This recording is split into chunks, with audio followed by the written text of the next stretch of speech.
Titipid tayo sa papel eh. Ang laki ng sulat ko. Kasyahin natin. So let's say meron naman tayong try mo x minus 25. Ano yan? Ganito yung tsura. X. Ano ba yan?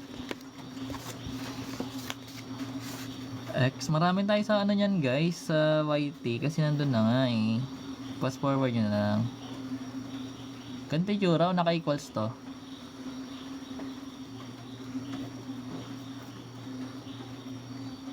Ganito yung tsura. Negative to.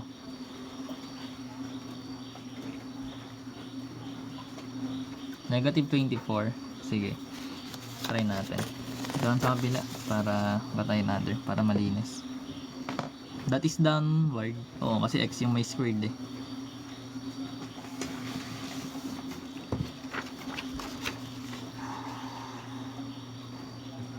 Lamig. Maulan dito. Buti hindi nag-brown out. Dito konting walang brown out eh. Wala si limited ah. BC. BC limited. Tsaka si Lance. Ay si limited pala yung nag-ano. So meron tayong parabola ulit.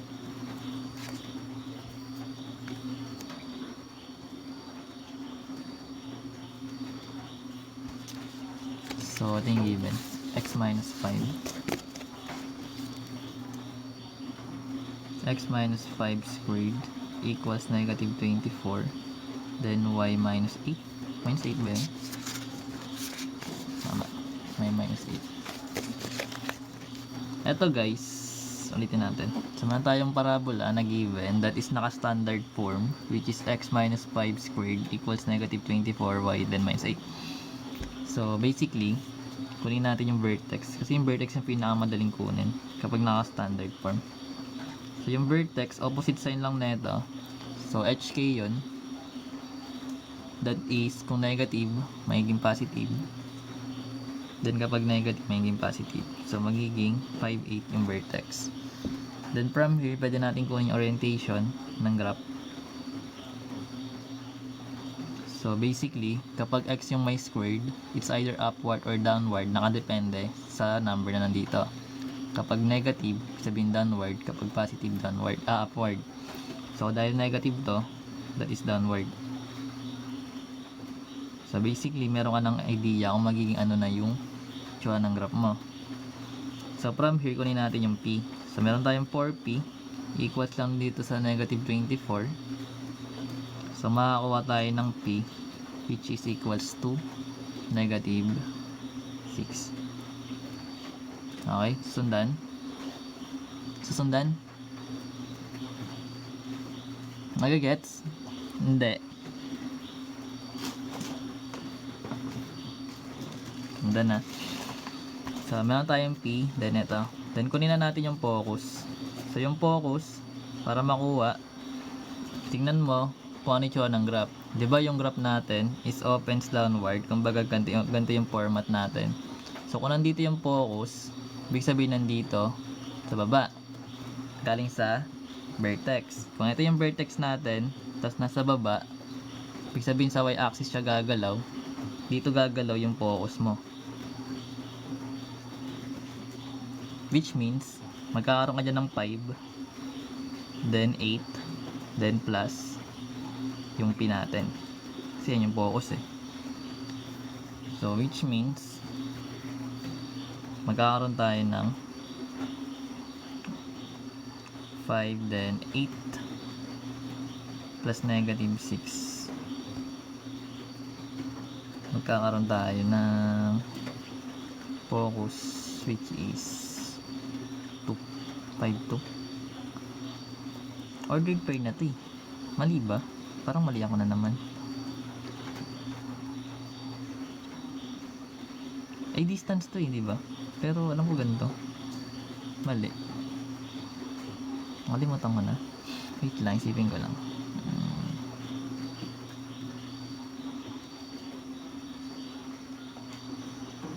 Dapat plus 6 guys. Pero hindi siya kasi distance to eh.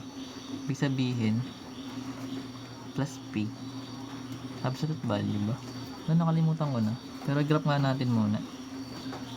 Wait lang ah.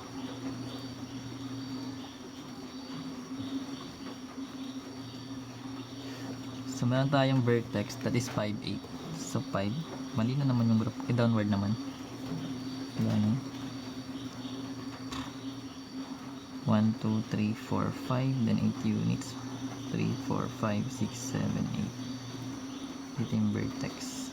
Then downward. 6 units kasi. So 1, 2, 3, 4, 5, 6. Oh, tama naman. Tama naman pala. Ordered pair na pala yung kinukuha ko. Ulit. Para malinis pag pinost. Manding. Tama. Kinuha ko na kasi ordered pair.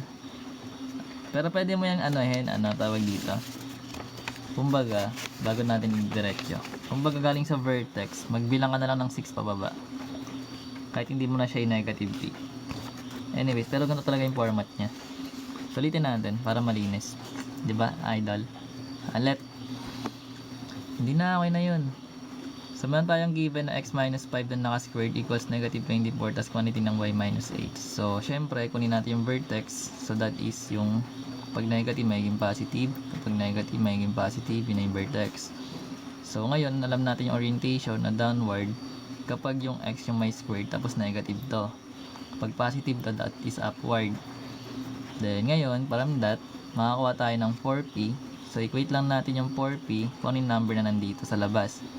So, magiging negative 24. So, pag dinivide natin yun by 4, yung p natin, that is negative 6. So, kung meron tayong negative 6 na p, pwede natin kunin yung focus. So, remember, sa graph natin, ito yung tsura niya, orientation, that's pababa.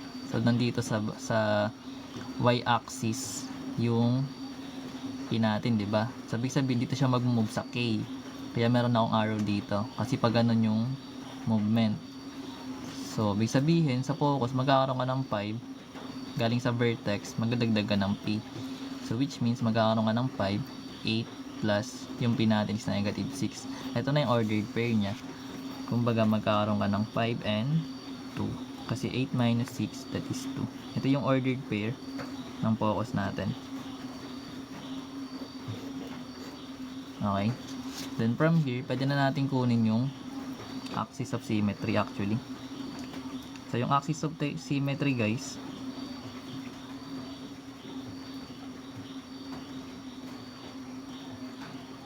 so, sa vertex ka magtitingin doon. So, yung vertex, eto, 5, 8. So, ito yung graph. So, dito nahahati siya sa may x-axis tumatama. Kasi pababa. So, that is yung h natin. So, that is x equals h. So, magkakaroon tayo ng x equals 5. Ayun yung axis of symmetry mo. Ganun siya ginagawa. Then, ano pa sunod? Axis of symmetry, yung directrix. So, yung directrix naman, directrix. So, basically, yung directrix nasa likod na ito, diba? So, ibig sabihin, sa y pa rin gagalaw. Like, magkakaroon tayo ng pag ganun siya, tumama sa y-axis. So, yung equation mo doon is y. Then, equals ng negative p natin. Pero meron kasi siyang movement, 'di ba? So magkakaroon ka doon ng yung y natin is 8. Then 8 plus yung negative p. Or k plus negative p yung formula niya.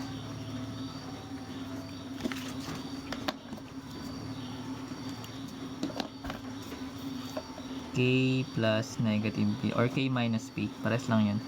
So magkakaroon ka ng y, yung k natin that is 8, then minus yung p natin that is negative 6, so magiging plus 6 na siya. So which means yung equation is y equals to 14. So ito yung magiging y natin. So big sabihin meron tayong axis of symmetry, directrix, then focus. Ano pang kulang? Yung latus rectum. So yung latus rectum, guys, latus rectum length, that is absolute value of 4p. So pag absolute value, diba, that is always positive yung magiging sagot. So remember, meron tayong 4, yung pin natin is negative 6. So magkaroon tayo ng absolute value of negative 24. So dahil nasa absolute value siya, magiging positive yung sagot natin. Ibig sabihin nga, yung latus rectum, kung yung nakalagay na number dito, gagawin mo lang siyang positive kapag negative. Ito yung formula. Then meron tayong latus rectum, kunin natin yung length, endpoints of LR. So basically, pagdating sa endpoints, yung papukusan natin dito yung focus. So yung focus, yung ordered pair niya, that is 5, 2. Diba? Then from the graph, mapapansin mo, ito yung sinet natin na orientation, diba? So bali, ito yung focus natin, tapos nandito yung endpoints parte.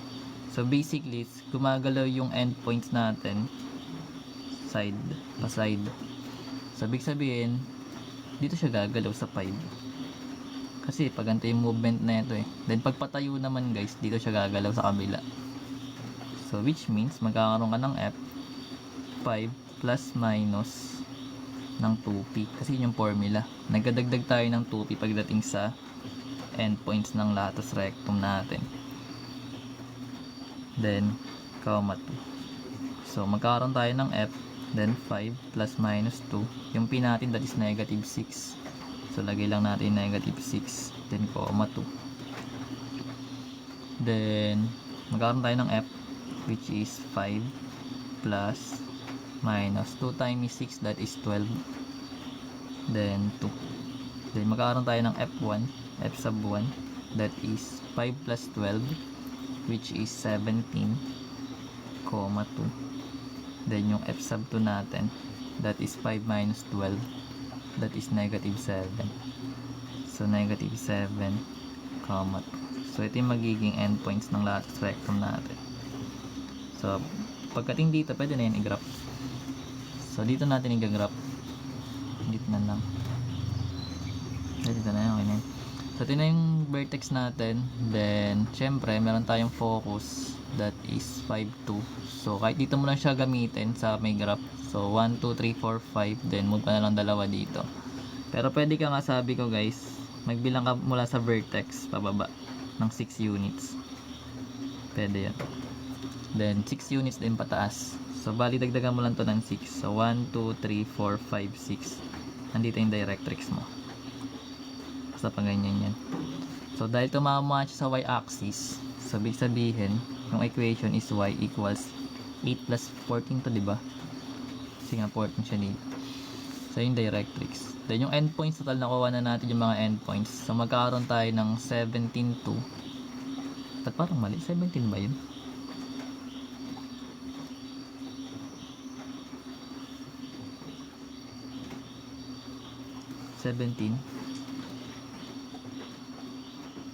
Parang mali.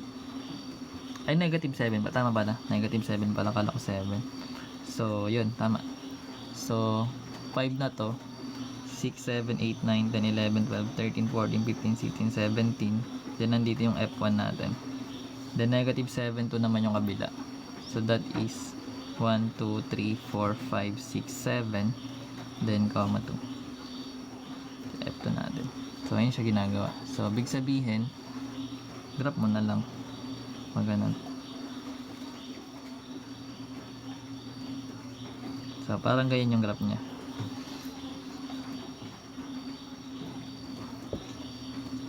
Hindi ko alam. Ano, cyclo? Sir AD, paano doon nakasasabi na convergent tas divergent yung series? Pero ganito siya ginagawa, Migs. Naintindihan mo? Magulo. Yung function, kasi may x ang naka-squared.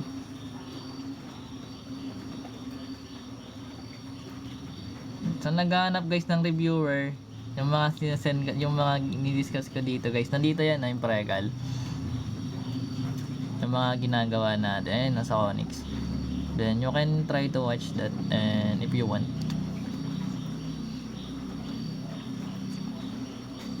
Wala pang ano yung playlist. Kaya paano naging negative 7 yung F2 natin? Kasi mayroon tayong 5 minus 12. Di ba ang 5 minus 12, that is negative 7. Integers.